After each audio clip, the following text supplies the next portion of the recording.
I think I'm psychic by Natasha Rosewood. Chapter 2, Childhood, It's a Setup. So, they ask in a hand-on-hip tone of voice, when did you know you were psychic? The question is posed with naked, childlike enthusiasm or hungry fascination, or sometimes with blatant skepticism. But whether from loyal clients or from the morbidly curious, the question always comes as if I might have awakened one morning and suddenly finding a lump in the middle of my forehead, screamed, I think I'm psychic. But of course it didn't happen quite like that, not for me anyway. Well, I announced scribbly, if my mother hadn't been psycho, I wouldn't be psychic. That's the quick answer. The discovery of my gift was a journey, a long up and down, in and out, complex trip filled with ruts in the road, mountain highs, and, to keep me sane, yes, it's official, a lot of laughter. Unlike some of my esteemed colleagues, I don't have memories of seeing spirits as a child. If I had, my mother would have soon made sure that I didn't. I do remember that she sneered if I made any of what I thought were perceptive observations. Oh, don't be so ridiculous, she would say. I saw the boogeyman, yes. I was paralyzed with terror in the dark because I was sure I was being watched, yes. I had an invisible friend, yes. But all those things are pretty normal, aren't they? Just say yes, please. At the very moment I was born in the hospital on that April afternoon, my grandmother, who was pumping water from the well in our back garden, glanced up and saw my mother standing in the kitchen. Mystified and frightened, convinced that something had gone terribly wrong, she rushed into the house where my father was making himself a cup of tea. "Where's Sylvia?" my grandmother demanded, her eyes searching the shadowy kitchen. "In the hospital, having the baby," my father responded, momentarily wondering about my grandmother's mental stability. "But I just saw her here," Grandy insisted.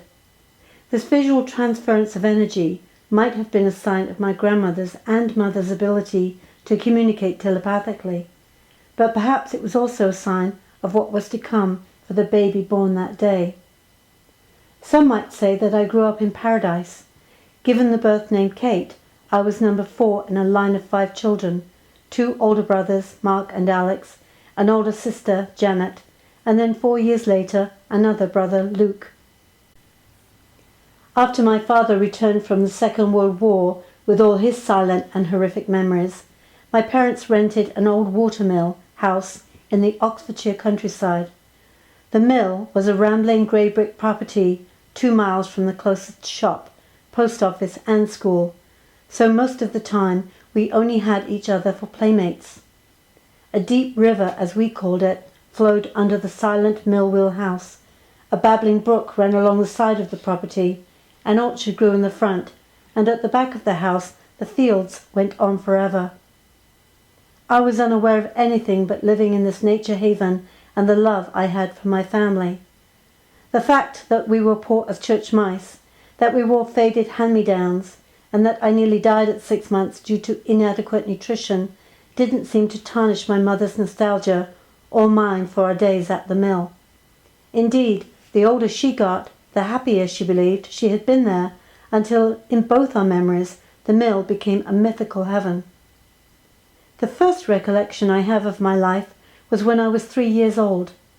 At that time we often played outside on the country road in front of the mill, the only traffic being a rare car, a few bicycles, and the feverish, thundering horses and bloodthirsty hounds of the weekly fox hunt.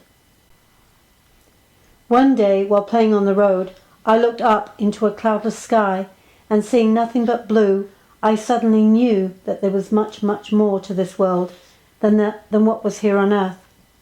There was something much greater up there. What I did not know at that time was that I would spend my whole life demystifying the secrets of the universe, searching, studying, and finally integrating what was up there with the universe that was inside me. I was also 3 when I became aware of the ability to vacate my body. My mother had put me to bed for an afternoon nap, while my older brothers played with their friends on the road. For whatever reason, whether I was afraid to be alone in that spooky upstairs room, or whether something else had frightened me, I suddenly found myself, or my spirit at least, outside in the bright afternoon sunshine, floating above my brothers and their two friends as they played a ball game.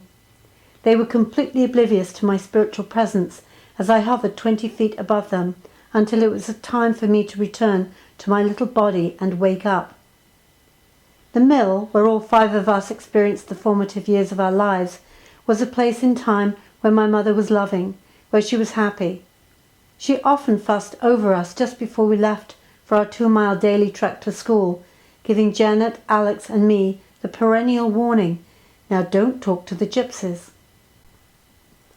One day on the long walk home, my sister suddenly put her hand out to stop me in my tracks. A vivid blue gypsy wagon blocked our way, standing silent and still in the middle of the long flat road.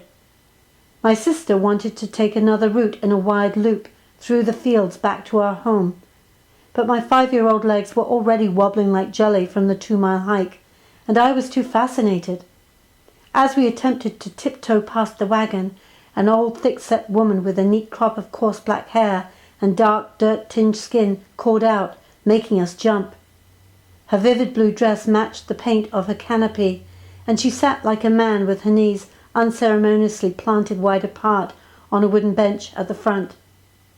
Her brown hypnotic eyes barreled through my childish defences straight into my soul and held my intrigued stare.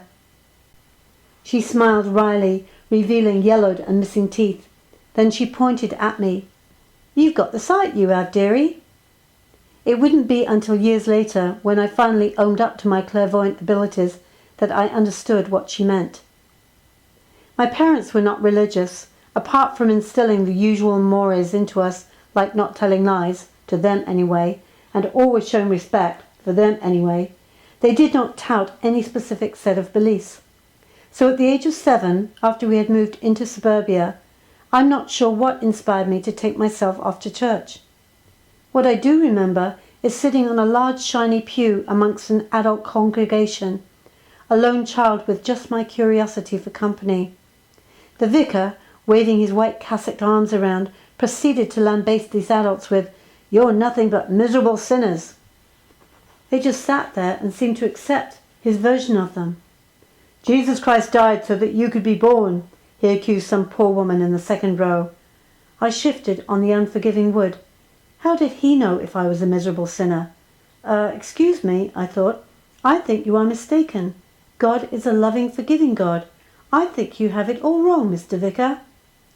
The church, I decided, wasn't going to give me the answers I was seeking. Only 2 weeks later, as I lay in my bed at night, something wakened me from a deep sleep. I had to blink to make sure I was truly awake, because in front of me, near the top of the room where the wall meets the ceiling, I saw the very golden profiled head of an angel. No body, no wings, just the head turned sideways, as if giving me a silent message. It wasn't so much what I saw, but the feeling it left me with, one of peace, of being watched over, of being protected and loved. I was right. God was a loving God. Then ghosts entered my life. As well as being teased and tormented by my older siblings, I would listen to the ghoulish ghost stories my family told as a form of entertainment. And as my older sister served up the steady diet of supernatural tales, in the dark, under the bed covers, with a torch contorting her pretty features into something malevolent, I was not aware it would fuel my fascination for all things non-physical. As a teenager, the only vaguely psychic involvement I recall, apart from dabbling unwisely in unruly seances and being fascinated by what made people tick, was cursing my own excruciating sensitivity and suffering everyone else's feelings. My emotional edges were blurry, as if I didn't know where mine stopped and those of other people began, as if I had climbed inside their skins. This blurring might have been due to my own fascination with what it would be like to be someone else, to actually be him or her, to think their thoughts, then perhaps to be able to revert to my own body and personality, but still remember what I had felt. but I didn't realize I was actually doing it. Sometimes, when in groups of people, I would experience sudden paranoia.